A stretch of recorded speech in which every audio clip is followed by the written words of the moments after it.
Vous venez pour camper la nuit ou plusieurs jours? Pour la nuit. Pour la nuit. Bon. Vous êtes combien? À 3. À 3. Bon, je vous placerai où vous voudrez alors. Ça va très bien. L'emplacement qui vous conviendra. Ça va très bien, merci bien.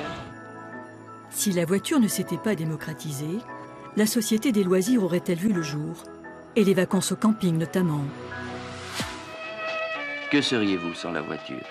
Des fantômes de vacanciers tournant en rond dans une chambre d'hôtel ou inquiets des horaires des trains, tandis qu'avec elle, vous êtes votre seul maître. La France de l'après-guerre se reconstruit et s'enrichit. Fin des années 60, un Français sur 2 possède une voiture et il part encore majoritairement en vacances à la campagne, à la recherche du calme et du repos, comme ici à La Flèche en 1966. Monsieur, vous êtes de quelle région? De Dunkerque. Et vous venez passer vos vacances dans la Sarthe? De tous les ans, à la même période, au mois de juillet, je retrouve tous les amis ici.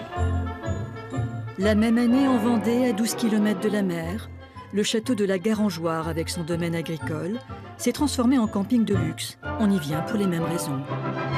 Nous avons vu que la création d'un camping apporterait à l'exploitation pas mal de choses intéressantes et que finalement, l'un vivrait de l'autre.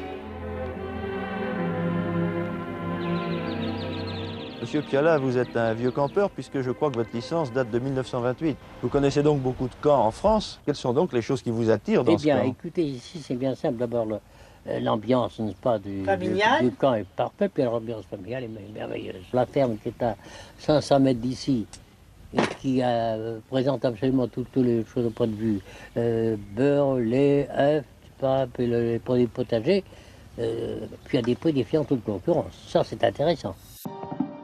Dans une France encore rurale, on pressent l'arrivée de la mondialisation, du bruit, du stress.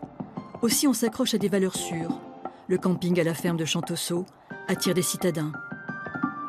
Vous n'avez aucune envie d'aller dans un grand camp de camping? Ah non, oh non, pas du tout. Alors je crois que je n'aimerais pas ça du tout. Pourquoi? La proximité des voisins. Là, on est quand même seul, on a toute la campagne à nous et seul. C'est sûr qu'au camping de la Baule, on est moins seul.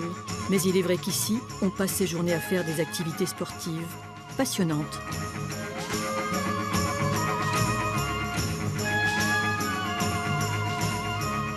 Avec l'expérience que nous avons des vacances bloquées sur 2 mois, la situation ne sera pas brillante dans quelques années. Les campeurs eux-mêmes, qui se sont multipliés en peu de temps, en savent quelque chose. De plus en plus de monde en vacances, des structures d'accueil insuffisantes, l'étalement des vacances va devenir une obligation économique et sociale. En attendant, en 1964, le concours international des sculptures de sable avait réuni sur la plage de la Baule d'immenses talents.